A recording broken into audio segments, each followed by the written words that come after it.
What is going on, everyone? Welcome back to the world according to Briggs. You know, last month we talked about the least visited states. I thought we should go a little smaller and look at some American cities that don't see the flood of visitors every year that they probably should. Obviously, most of the city tourism in this country goes to places like Los Angeles, Dallas, New York City, Miami, San Francisco, etc. But there are a lot of other cities that have a lot to do. They just don't get as many visitors as they probably should. Maybe it's the crime, doesn't have amusement parks or famous museums.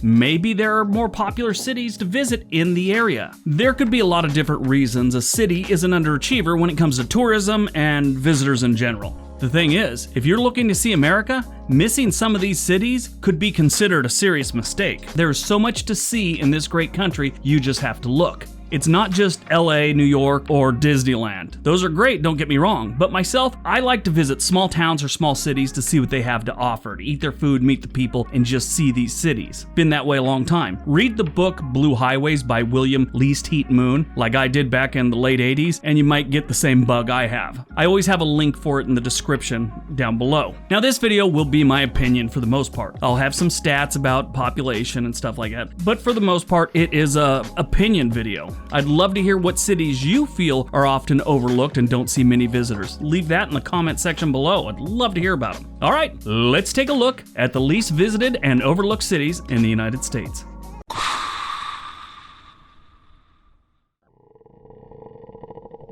Number 10, Knoxville, Tennessee. Number 10 is one of my favorite cities, Knoxville. The Marble City is right at the doorstep of the Great Smoky National Park and is often overlooked as a place to visit. Tennessee doesn't have a bunch of big cities. They have Nashville, Memphis, Knoxville being the big ones, Chattanooga, and Clarksville, I guess, would be the smaller ones. And that's about it. Knoxville is competing against Nashville and Memphis, which both get all the press and are known worldwide. I like Nashville. I could do without Memphis, but they both have a ton of stuff to do. Most people not from that part of the country would have to be reminded Knoxville is actually a place. I tell you right now, very much is. And it shouldn't be that way in this YouTuber's opinion. Like I said, it has the Great Smoky Mountains about an hour away, with Dollywood's water park, a really cool alpine coaster, and a NASCAR-themed go-kart place right there. Drive a bit further and you get to Gatlinburg with a bunch more stuff to do, including another alpine coaster. So there's a lot to do around here. It shouldn't be overlooked. Maybe Knoxville itself doesn't have a bunch of things to do, but the area does.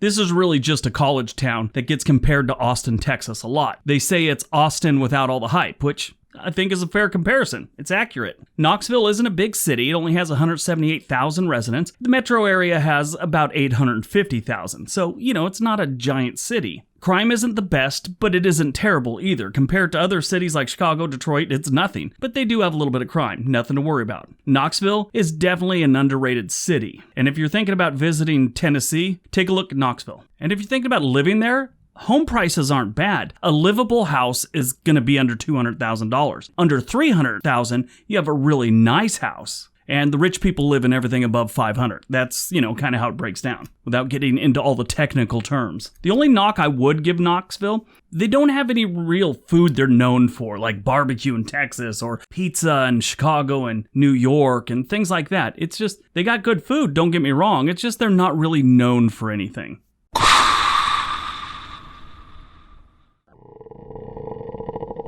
Number 9, Oklahoma City, Oklahoma. OKC is another city that has a lot to offer, but doesn't see the tourists I think it should. Oklahoma City is a sprawling city in case you've never been. It's a lot like Los Angeles in that respect, with a fraction of the people. That right there should tell you that traffic isn't a thing in this city. And this is where we will have the locals angrily clicking away at a comment using index fingers and thumbs only, saying I don't know what I'm talking about, because they have horrible traffic in Oklahoma City. Here's the thing.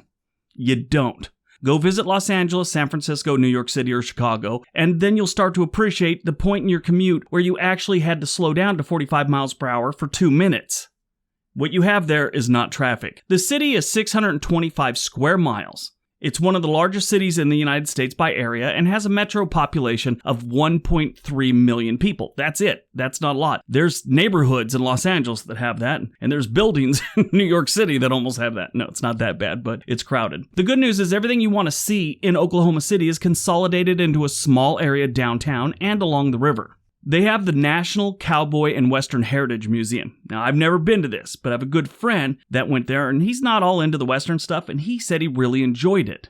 Said his dad wanted to go, so he drove him out there. They're from Iowa, to check out this museum. He said it's easy to spend a whole day there, and it was really, really interesting. The other thing I think is great in Oklahoma City is the Oklahoma River runs right through town and has a water park type thing with a whitewater rafting pool. You've seen wave pools at water parks? They made a giant whitewater rafting pool. It's insane. I mean, it's not like crazy rapids. It's just insane that they built this big thing. It's great.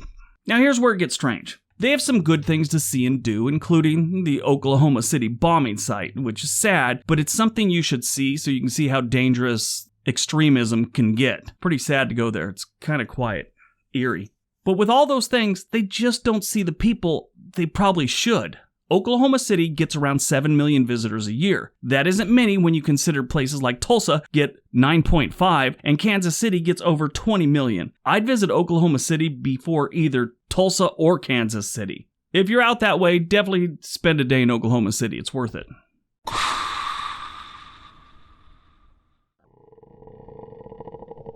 Number 8, Duluth, Minnesota. Up near the Canadian border on Lake Superior is the often overlooked Duluth, Minnesota. This is a surprisingly beautiful city. Now, I say surprisingly because most of the well-known cities on the Great Lakes suck. Detroit, Rochester, Buffalo, Gary, Milwaukee, Toledo, and Cleveland. It's like the 7 deadly cities of suckage. To be fair, there are some really nice places on the Great Lakes, but these gems are the only ones you ever hear about. Then, of course, you have Duluth. This small city on Lake Superior in northern Minnesota has tons to offer the outdoor types. Hiking, mountain biking, golf, fishing, boating, and even ice climbing in the downtown park during the winter. Head up to the Boundary Waters canoe area and enjoy some great outdoors. This is an amazing place to see. Make sure you have a solid camera with you.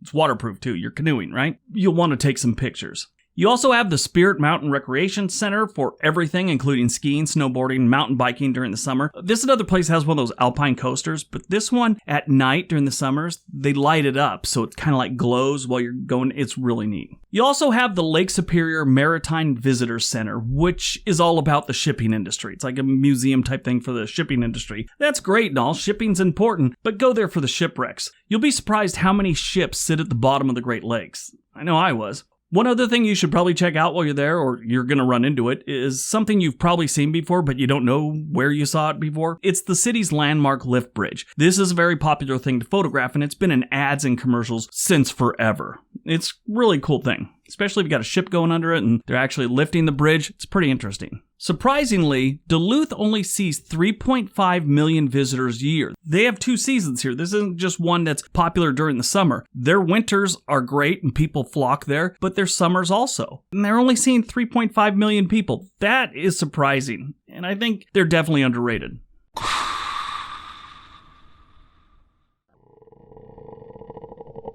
Number 7, Portland, Oregon.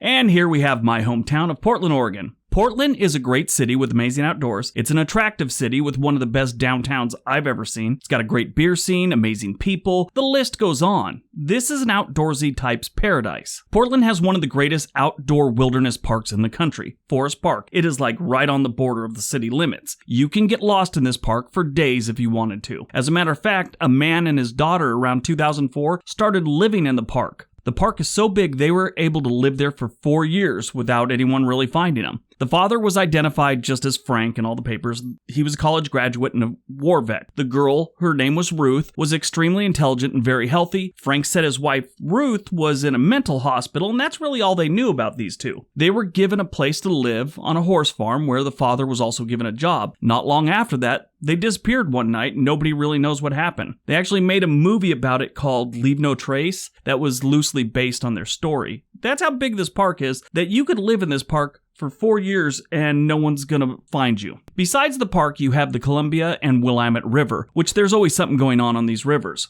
One of the most popular things to do in Portland is drink beer and make poor decisions. There are currently 58 breweries in Portland, 84 in the Portland metro area. Portland has a festival of some sort every single weekend, it seems. You'd think that they would get more visitors just on that alone. The festivals bring people in, but compared to the other big city in the Pacific Northwest, Seattle, they don't. Granted, Seattle is bigger and has the cruise ships and all, but the difference is crazy. Seattle sees over 40 million visitors a year, while Portland only sees a little over 8. That is a big difference. Sure, Portland has its homeless and its problems. I mean, every place has homeless people.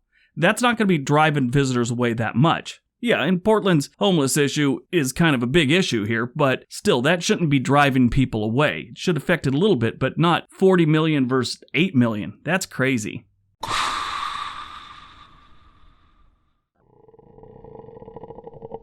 Number 6, Santa Fe, New Mexico. Okay, buckle up, this one blew me away. Most people know New Mexico has some challenges, to put it mildly. To put it bluntly, most of the state needs to be leveled and turned into the world's largest go-kart track or something like that. It has so many problems, most sane people would have just given up on the entire state and moved on a long time ago.